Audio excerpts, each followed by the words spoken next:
And we're on. Hey, hey, hey. It is the April, I can't believe it's already April the 28th edition of this Good Morning Wake Up Show. And we're with the lovely and talented Brenda Reiss. Brenda's personal story of overcoming trauma is an inspiring testament to the power of the human spirit. And that's what this show is all about. If you want something good, positive to watch and be a part of, then tune in and tell your friends about it. If your audience is looking for tools and motivation to move beyond resistance, envision their higher potential, and embrace transformation, Brenda is the perfect guide. Brenda has touched and inspired her audiences with her rich understanding of what she calls radical forgiveness, and helps us to see that it's possible to live without the pain of our past experiences. And she comes as a very highly recommended speaker and an author and a coach. And am I missing anything? I think a mom, and yeah. And a grandma. She joins us from her home office in Seattle, right? Yes, I'm outside of Seattle. That's sweet. I think you were supposed to get a hockey team next year. So. Hopefully. We'll see. We'll see. Yeah, yeah. Hopefully is right. So, well, welcome, first of all. Nice to see you again and to talk to you.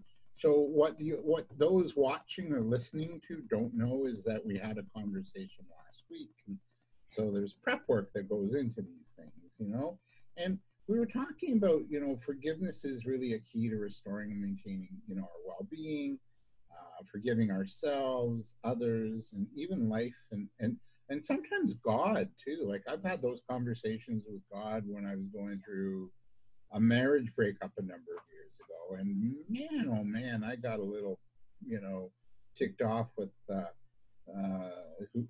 God, whoever you want to see it as. I still see it as a guy in a beard and a robe, but anyway, that's me. So I want to talk about the importance, first of all, of forgiving ourselves, because usually when we hear forgiveness, it's like, yeah, but if you're forgiving your parents for what they did, or if you're forgiving your ex, spouse or ex-girlfriend, rarely do we ever really get to talk about forgiving ourselves. Talk to us a little bit about that. What does it mean, and what's that look like when we start to forgive ourselves? Because that's a really hard thing for us to do too. It is. And what I like to do is I share with people that we start outside of ourselves first, right? Because I don't know about you, but I got a committee in this head. Call it the little itty bitty, what committee that's in the head that is not very nice a lot of the time. Yeah. And so, what I like to do is if we can start outside of ourselves, so we can start looking at what's showing up in our life, because what is showing up in our life, if you want to get right down to it, is really what we need to forgive ourselves for. So in my work, in the radical forgiveness work, that's what it is about. It's identifying what's happening outside of me. So then I kind of know what's going on inside of me, because I don't know a lot of that sometimes because it's hidden. There's a lot of patterns and beliefs that I may not know about, but if I start looking at what's showing up in my life, I can see what's happening. Because forgiving ourselves really in the forgiveness work that I teach is that all forgiveness is self-forgiveness. Wow. So we're not just forgiving somebody else, we're actually really truly forgiving ourselves too. Oh yeah, it's powerful. Okay, so when we talked last week, I asked you about your journey of forgiveness, and you talked about patterns, and a pattern that formed when you were like 5 or 6. Do you want to share like how that pattern kind of kept coming up, and how it really played havoc in your life and in your marriage life? Are you okay with that? Absolutely. Well, yeah, because that's really what got me so fascinated with this forgiveness work when I Mhm. found it, was that I knew that something was familiar, right? As I was going through marriages, because I was in my I'm ending my third marriage by then, because I'm an expert now, right? So at that time, I was ending that, and I was kept thinking that there's something wrong with these guys. It's like, why can't I get these? Why is everybody emotionally unavailable, and what is their problem? And not really realizing that maybe there's something within me, not realizing I'm the common denominator. So we'll back up from there. So when I talked to the forgiveness coach, what she really showed me, this is after years of talk therapy, right? I wasn't able to get to this, was the fact that she asked me, how many times have I been married, and my jobs and all of that, how long, and I have been in these jobs, and I didn't know what she was looking for. But I said, my first marriage was 5 years, my second was a little over 5, and my third was 10. My first job was 10 years, my second job was 20 years. And she looks at me and said, what happened to you when you were 5 years old? You have a pattern of 5. And I went, my dad left. And at the time, I thought he left me, right? Because I Mm. was devastated. And at that time, you don't really know what's going on. And so he left our family and moved in with another family who had a daughter just like me, same age as me, looked like me. And when we went to visit him, just a couple times, because he was pretty much out of my life after that, was that he would play with her, but he would not pay attention to me. And my Mhm. mom always told me that I always tried to get his attention, but he never would pay attention to me. Well, what I did not know, and this is what was fascinating about this work, was as you do this and as you do this timeline, what was discovered was I had a pattern of thinking and a belief, thinking that every man that I love is gonna choose another woman over me. Love is hard. You have to prove yourself in relationship because love is hard. And there's something wrong with me. So I have to work hard to get Mhm. somebody's approval. So these things were set up. And the reason I know that is because as we looked at my timeline, because I love timelines, as I looked at my relationship timeline, I saw that showed up in every single dating and marriage relationship, every single one, that I was always proving myself. But the other part was that there was always another woman or something else like work or something. But mainly there's always another woman. I looked back and saw this pattern and I'm like, oh my gosh. And then we tied it to these beliefs. And when you can do that and it makes the connection, that's when you can do something about it. And it was fabulous to be able to identify it, become aware of it, and then I can take responsibility for it. Oh crap, it's not their fault. it's it's me. I'm the common denominator here. And this is where we don't go into shame and guilt though, right? Because we can Right, because we easily go do. there. We do. I can go, oh no, it's my fault. I'm the one that screwed up. I've got the problem. No, no. If we look at it, which I've learned to do, at first, of course, we do that. But when I look at it from, oh my God, now I can do something about it. Because when it's somebody else's fault, I have no control over that. And this is what I say in my work, is like, I help people bring the power back to them because I pull the power back to me by going, oh, I can't change them, but I can change me. And another piece of that, David, was learning. When you talked about self-forgiveness, learning that it wasn't necessarily all of them that wasn't emotionally unavailable. It was me. So of course, this is where I say we look outside of ourselves to be able to see what's going on inside, because I was attracting, right, people who were showing for me what was going on inside of me, which was I was blocking my heart because I didn't want to get hurt. How did you unblock your heart Through the forgiveness process. then? Yes, because unblocking our heart is so valuable. It's so important. And it's probably the best journey we ever take. And there's not one single thing that we do. And I'm a big proponent for bringing in different, it's like a diverse approach to healing ourselves. Mm-hmm. Because for me, I was all in my head because I learned, right, the heart's kind of not safe. I could still be loving, I could still be caring and compassionate, but what I found is kind of like a little trap door. Like I would let you into here, but not under here. Right here is the safety part. That's me. That's the vulnerable part that I didn't want people to touch. I didn't know that until I started to do this. And it was like, oh, and the way that we did it was we looked at these beliefs. And then we started in on this 5-step process of how do I untangle this? How do I get to know myself better? There's a whole self-forgiveness process of asking some questions. You know, who do I want to become? Who was I? How do I want to be different? You know, and then, but it's also a process of being willing, because we always hit resistance, Mm-hmm. right? Whenever there's change. Yeah. But to be able to open my heart, because that's what I wanted. It was like, you know what? I really want a really healthy relationship. And I didn't know what that looked like. And I had to be healthy first. I had to be able to give and receive what I wanted from somebody else. And so that's what I did. I embarked on that journey with the forgiveness work. So what I did was, because it was at the time, Radical Forgiveness is a program. There's a book by Colin Tipping called Radical Forgiveness. And so Yeah. I read that, and then I started the certification program because it was brilliant in trying to help people open their heart. And then there was other modalities that I chose to do to help me do that also. What, energetic work or?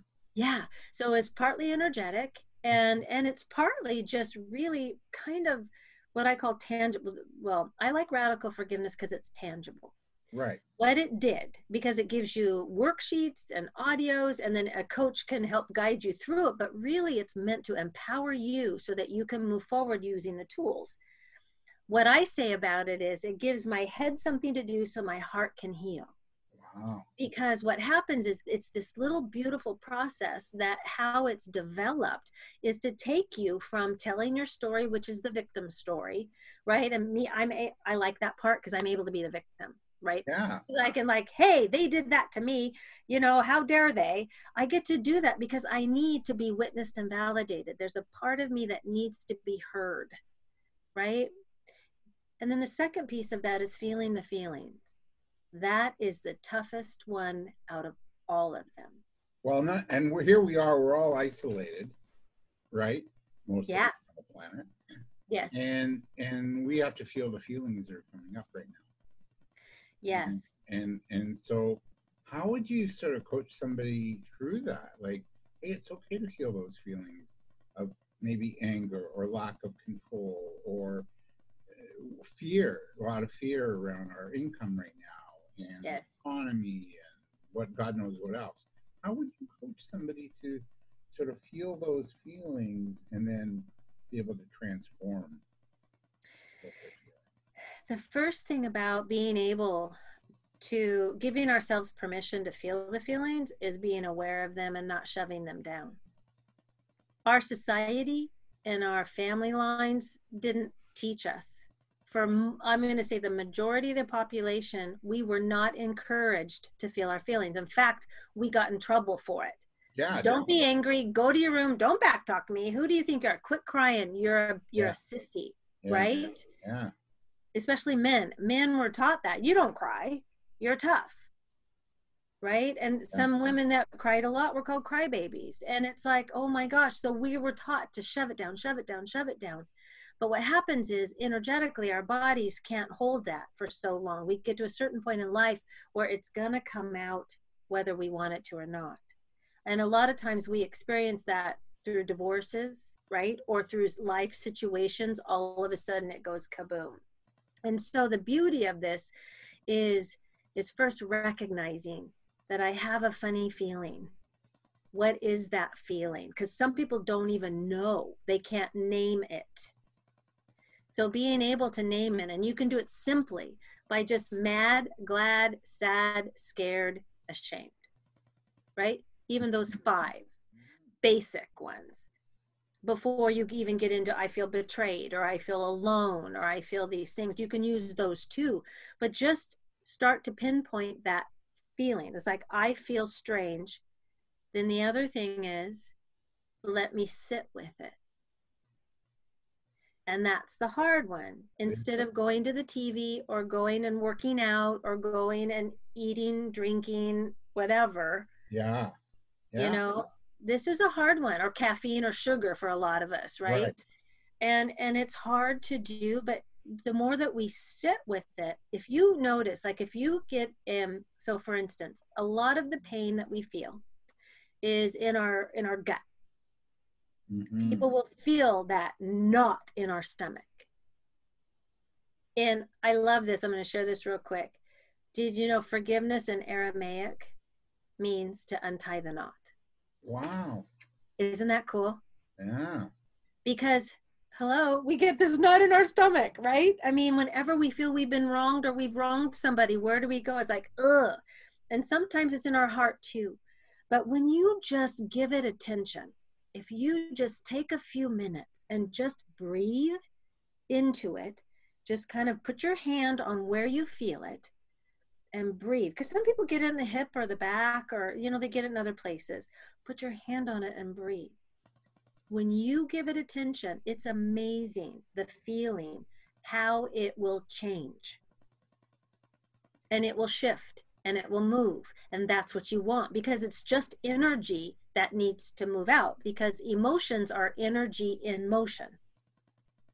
It's supposed to move, but we keep it stuck. Yeah. And that's because when we're afraid of it. happens and cancer happens. And... Exactly. But really, just doing that little technique, which people can, our breath is amazing for doing stuff.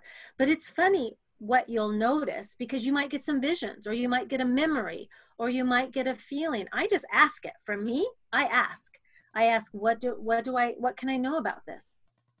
What can I know about it?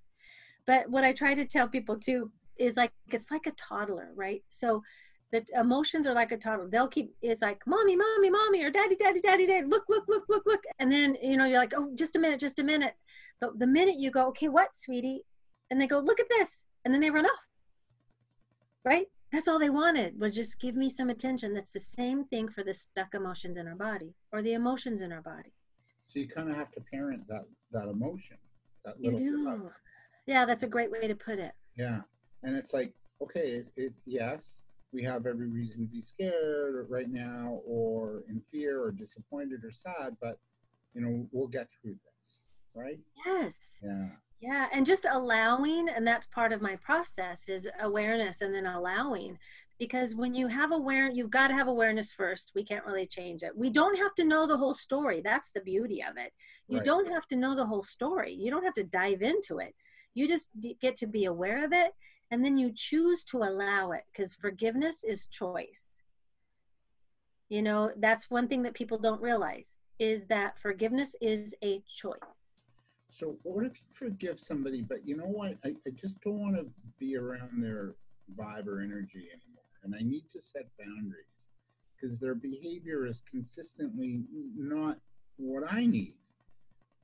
How do you know, what's the distinction there between forgiveness and setting boundaries? Because some people have a hard time establishing those boundaries because they think they're bad, or they're not being nice.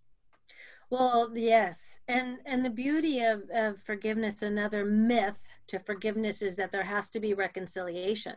Mm-hmm. So not only a strong boundary, but you don't even have to be around that person. Again, it's a choice. It doesn't mean reconciling. It doesn't mean that I get to be in relationship with them. I don't have to be if they're toxic, even a family member. Mm-hmm. That's a biggie for a lot of people, but it's Yeah. true. We do not have to, out of cultural or societal, and a lot of it too is out of fear, right? We don't want to be chastised or you know, excluded from the family. But if somebody's that toxic, we get to realize we have a choice, that we don't have to reconcile with them. That the feelings that we have can be, we can reconcile it within ourselves without even being with that person. Now, the other part of this is giving yourself permission to love yourself enough, be willing to love yourself enough to say, I'm worth more than what's coming at me from that person. I am worth more. And this is where we get stuck. We do not think, because of that and those beliefs, right? Those beliefs are powerful.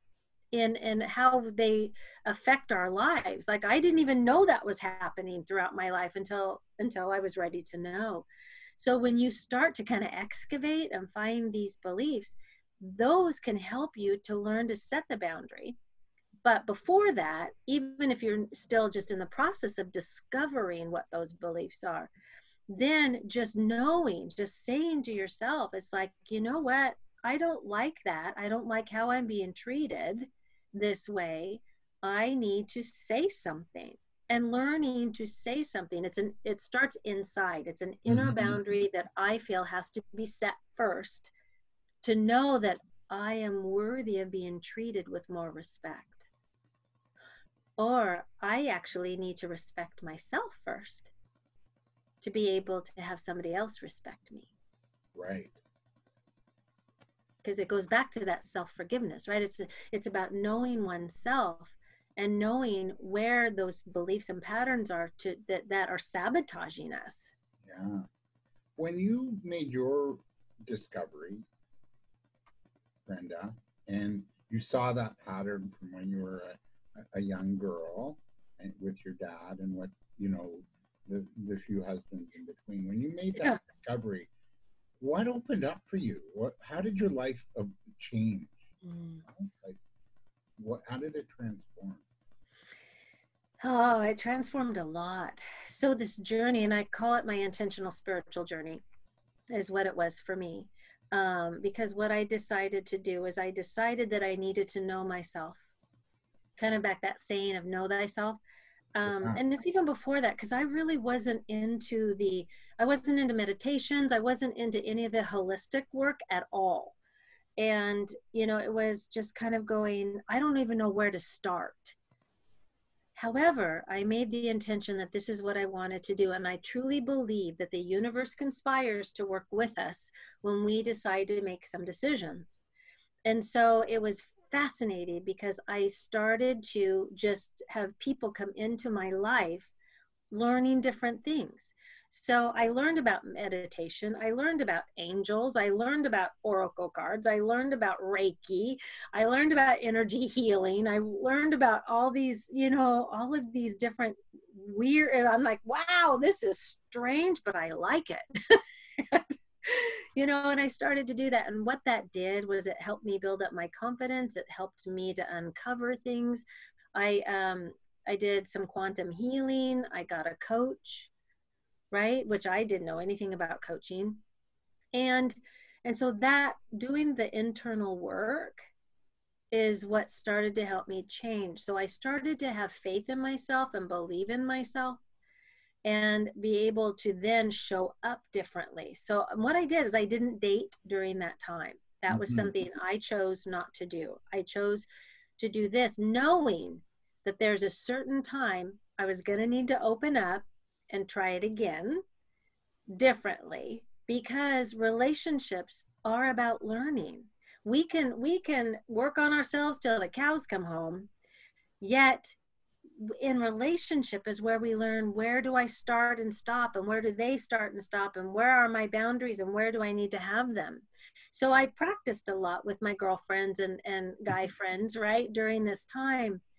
And so what it started to do is I started to feel confident. I started to feel more empowered, and I could make the decision. So when I started to date, I was looking at them differently with more, I was more awake, I was more aware, and I could catch.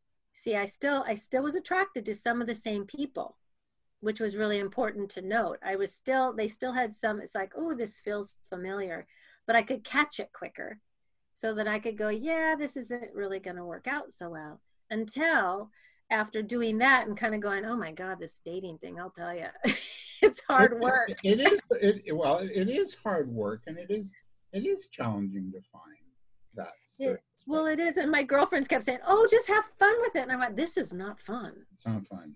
This was not fun for me. Yeah. And then finally, I was just about ready to give up. You know, I was just like going, I just don't, I think I'm just going to be single for the rest of my life. And my girlfriend just said, hey, why don't you have, I know a guy who's also single. Maybe you guys could go to lunch. No, I don't want to do that. Nope. Nope. I don't want to. She says, oh, come on, just a lunch. You'll get a free lunch. Come on. And I'm like, fine. All right, fine. I'll do it. Right. And we're married today. And how's that going? Like because you've done all this forgiveness work and self love and Yeah. talking to your and doing healing your inner child and that inner 5-year-old wounded 5-year-old. Yeah. How's that relationship compared to the others? Oh my gosh. So it was really fascinating because when we met, it was like we had this feeling. Now, what it was a different feeling than before for me when we met. And it was like what we did was I felt like there was a familiarity, but I didn't feel like that whole butterfly thing, like I can't eat, I can't sleep kind of feeling. I Mm-hmm. didn't have that. What I did have though was this really warm, like I want to get to know this person better. And so what happened was I said to him, I said, you know, I want to do this differently because he had been married a couple times too, right? We're older, you know, I was, you know, in my late 40s, I was turning 50 and it was like, you know, I just don't want to do this again. I just don't want to keep going on. And I've done this work. And I said, I'd like to make it more of a conscious relationship. And I said, you know, and I explained a conscious relationship means that we talk about our feelings, we bring things out in the open, and we see where we're at and we have conversation. Are you open to that? Because if not, I honor you, but I'm going to go on and find somebody who is. Mm-hmm. And he looked at me and he said, oh my God, thank you for your honesty. I am so open to that. And so we both did not know exactly what that meant. And so it was a little rough at first, right? Because you're coming at it with some baggage, right? That we're clearing up. Yeah. Oh my God, it was fabulous though, because there was no guesswork. Like I would tell him how I felt because that was our intention. Our groundedness came from, we're going to work this out. We're not going to run. We both agreed. Let's just work this out. And so that's what we did. Now it kind of can take the fun out of the relationship sometimes when you're bringing this stuff up, but our relationship is built on we're going on 10 years. It's just it's a huge foundation I've never had, David. That is just, I'm respected, I'm loved, I'm cherished, all the things I wanted because we built this foundation. Yeah. I got a couple questions still to ask you. Now, Sure. one is with forgiveness, there's a distinction between the feminine and the masculine. So for us men, when we hear forgiveness, we kind of go, forgiveness, come on, are you kidding me? Like, that's for wimps, right? Yeah. And it's not that men can't forgive, but for some, it's a struggle. And I was reading Dr. Vanderweel from the co-director of the Initiative on Health and Religion and Spirituality at Harvard, the TH stand for Public Health. He says for men, it's not clear why, but men have learned to suppress emotions, and it can be difficult for men to admit to themselves that there is this great offense that still bothers them. What's your take on men being able to maybe embrace the feminine nature of forgiveness and be okay with it? Again, it's kind of the same thing when you're going back, having the awareness of that. So it was fascinating because my current husband, he was, when we were talking and we were sharing about forgiveness, because as I was embarking on the forgiveness work at that time, and when we were going into this, he was saying to me, he said, you know, he said, you know, I didn't cry for the longest time in my life until my first divorce. And I said, what? And he said, when he was about, I think it was 12, 13, his father, there was discord happening in his family. He was more sensitive. And so he was crying a lot because his dad was having an affair and the mom stuff and everything was going on. And his dad said in front of a couple other people said, you know, quit being a crybaby. You're just a wuss, right? So what he said at that time was, he goes, I will never cry again. I'm going to show you, right? And I think this is what happens a lot with men. They're conditioned that way, which is so sad. And he didn't. He said he didn't cry again until the divorce, right? Until his heart was just broken. And then he said, even then, he said that was so scary. I still kind of shoved it back down. So when we got together, it was me encouraging him to feel his feelings. And I think that's what really helps men, is having an environment of where they can get in touch with it. And that's kind of what the not kind of, that is what the forgiveness work can do, because it's in a 5-stage process where you're allowing yourself to tell the story and feel the feelings and being held in an environment of acceptance and allowance so that you can finally let those feelings out and feel safe. And for men who have buried it for a long time, having someone there that listens to them and can hear them without judgment is really important. I mean, it's important for women too, but especially men who are afraid. The only reason we don't feel our feelings is we're afraid of them. Yeah. Because we stuffed them right at an age where they were too powerful for us. They were bigger than we could handle. Yeah.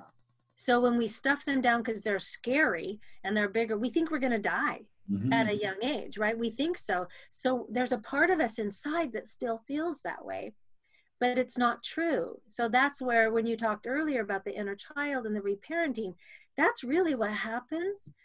And sometimes we can't do it by ourselves. Sometimes having someone to hold that space for you is really valuable. And I know there's a lot of therapists that do that, and coaches are just fabulous for it, because that's our thing, is wanting people to open their hearts so that you can live a life that you are meant to live. Because when we hold back a part of ourselves, we're holding back in every area, because how we do anything is how we do everything. There's not one space that we can just compartmentalize. Short while we can, but it affects everything. So if I'm holding back in my relationship from sharing my whole heart, I'm holding back in my business, I'm holding back in my other relationships, I'm holding back in the things that I do. Does that make sense? Yeah, totally. So what does it look like when we open up and we start to live? Well, yeah. Well, at first it's a little awkward because you feel very tender. Yeah.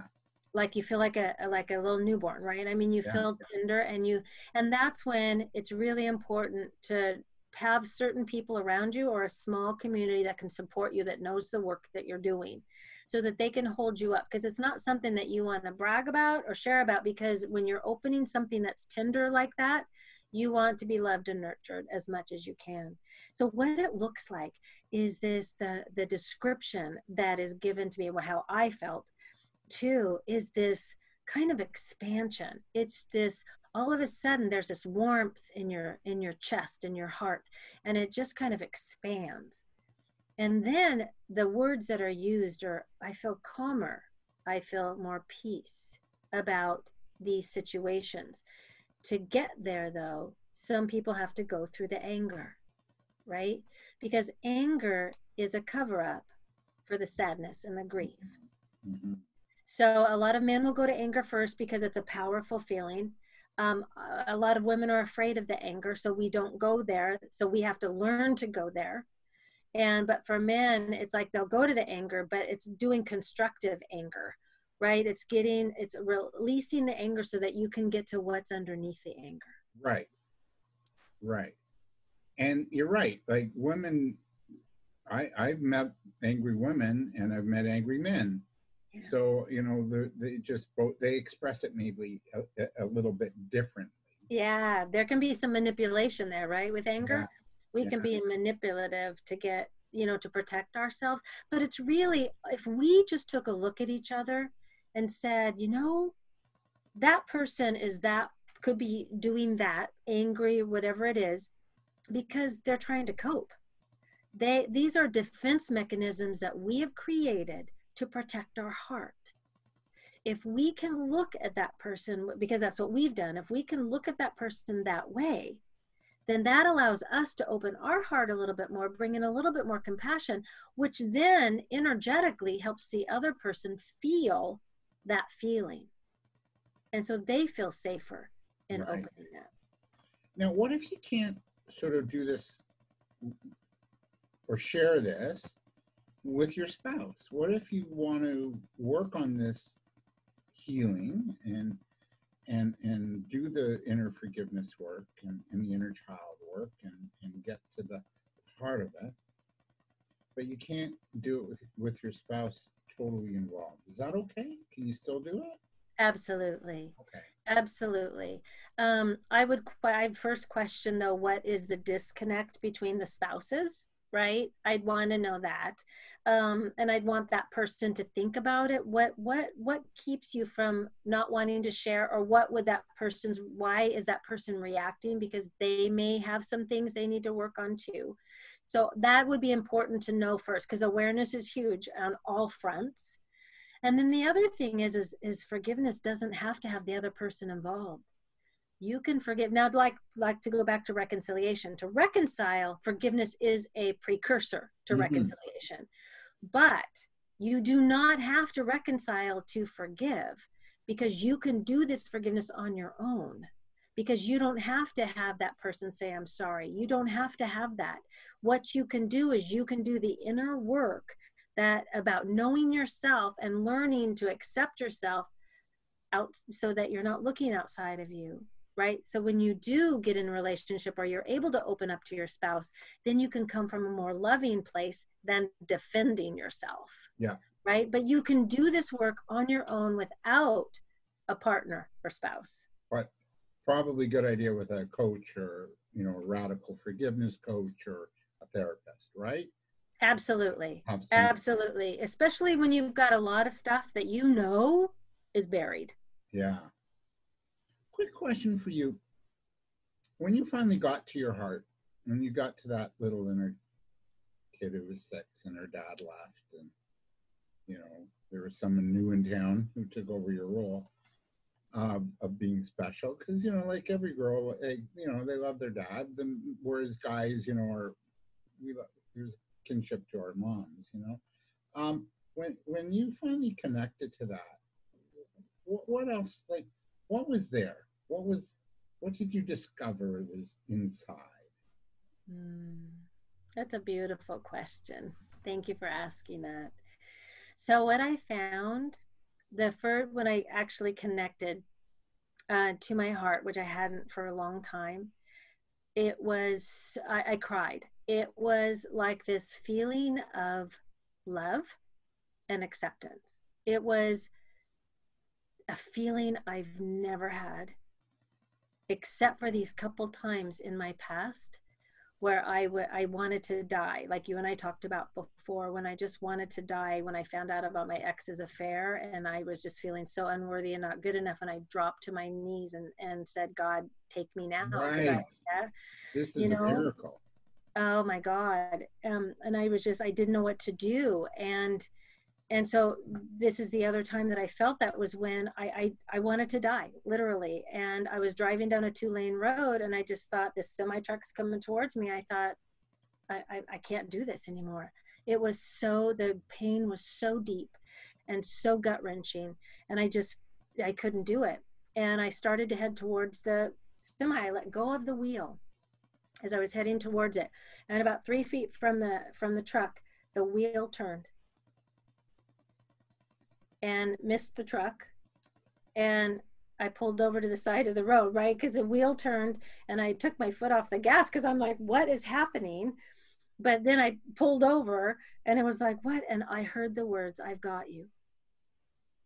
So you had an angel sort of. Yes. And I had not, you know what, David, I had never had anyone have my back, right? Because my history is a lot like a lot of people's, a lot of physical abuse, trauma, sexual abuse, all of that. And I've never felt like somebody had me, could take care of me like that. And I heard those words, and it was like a beautiful miracle. And I knew I was going to be okay. That right there, when I was flooded with this warmth coming from my heart, like a huge hug. And that was the only other time that I had felt that, was when I connected with my heart, and I went, oh, that's within me. That didn't come from outside of me. Then I put the connection. I have that inside of me. And when I felt that, when I connected with that, that's when I said, okay, I want to connect more with this. What will that do in my life? So that's when I decided to do more of the breathing and more of the sitting with myself, journaling, and doing the self-forgiveness work. So it's the love that's inside. Yes, Really. that we actually have our own love inside of us that is there just waiting for us to tap in. If we can just let go of these conditioned responses, conditioned feelings that aren't truly us, they're not us. My belief that every man that I love is going to choose another woman over me was just something that was made up based Yeah. off of that little 5-year-old's thing that I lived out because I needed to learn from it, you know, and I learned a lot from it. I learned to love myself. So it's okay. People are sitting home self-isolating, and you're going through it. Go through it. It's okay. It's going to be all right. Once you get to it, it's going to be magical. Well, and love it no matter what it is. Yeah. And this is the other key. If I'm feeling anxious, if I love it, if I just sit with it, like we talked about earlier, if I just sit with it, then it will dissipate. It just wants attention. If I'm angry, allow it. Just allow whatever. Allow the happy, the sad, the angry, allow that and let it move through you, which is foreign for all of us. But let it move through you in a way that works best. Scream into a pillow. Go outside and stomp your feet, like you and I talked about. Throw yourself on the bed and have a temper tantrum. Or like me, my favorite one was taking a tennis racket and hitting the bed or a couch with it because I was so angry and I didn't know it. Yeah, and we all have it, and it's all good, right? It is. And actually, Anger's our good. emotions are good. Yes, for sure. I'm thinking of a song when we're talking about this, and I'm gonna date myself, but it's by the Carpenters, Ooh. you know, and it's the sing a song, yeah. I love that song. And it's about like it's about being sad and having emotions, right? It is. Like, kind of last question, Brenda. Boy, what a fascinating chat. We're with Brenda Reiss, Forgiveness Coaching, and she's also an author. Let's not forget about that, right? I just got to get to your book here. You got a workbook and there's the book, and then you've got the workbook, and $9.95. That's U.S. Yes, U.S. Yes. Yeah. So that's about $120 Canadian. No. That's about 14 Canadian, 14.95. But there you are. Step into your power, illuminate your purpose, replace regret with gratitude, and then you've got a journaling book and a coloring book. Yeah, a mandala book. It takes you through 11 steps. It's 11-step forgiveness process, the journey to your heart space. Wow. Sweet. Yeah. So my last kind of question is this. Practicing forgiveness can have powerful health effects and benefits. Observational studies and even some randomized trials suggest that forgiveness is associated with lower levels of depression, anxiety, and hostility, reduced substance abuse, higher self-esteem, greater life satisfaction. Yet, again, it's not easy to do. We're not so willing to do it. We want to, I like the thing, you want to be right? Or do you want love, or do you want to be right? Right. Or do you want to be right, or do you want to be happy as well? Yeah, happy. Yeah. So talk to us a little bit about what you've seen in yourself, and then in the clients that you work with too. Yeah. In terms of health benefits. Oh my gosh. So even for myself, when I started this journey, I had just had a neck fusion and I was heading into a back fusion because I had allowed my body to break down. I was proving myself so hard that I went into adrenal fatigue, and my neck and my low back were just breaking apart. And so I had to have the fusions. And then I had a brain tumor. So I really was not paying attention because I was so into proving that I was worthy. That's what I learned, afterwards, right, through the work. What happened for me is that I had some difficulty after those surgeries in recovery. When I started the forgiveness work and the ability to accept myself exactly as who I was, those symptoms started going away. It was nerve damage that actually healed. It was crazy. And then the other parts where I've had people that have had cancer, because this is how the radical forgiveness work was created, was to help cancer patients. Because at the time it was created back in the 80s, they had done a study that said that it was going to take 20 years to forgive. And the cancer patients that Colin and Joanne were working with said, they don't have this much time. Yeah. So they developed this radical forgiveness process. So what they have found that it helps him, like Colin Tipping had cured himself, is what he said, through when he had gotten colon cancer. And the cancer did end up coming back for him, but he felt it was a different reason. But he had actually gone through several years of healing. And I've had 2 clients myself, that have 3 actually, that 2 of them have gone into remission, and they claimed it to be with the help of the forgiveness work, because they really got down to the mom and dad issues, and were able to forgive them. The other one was where she had done the same thing. She had cancer for the 3rd time, and she came to me and she said, Brenda, I know that I will probably die. I'm not looking to heal from this, but I want to die happy. Mm-hmm. And we worked together. She really got healing over the mom and the dad. And she said on her deathbed, said to me, Brenda, I don't have the pain because I believe it was the breath work and the forgiveness work that helped her through it.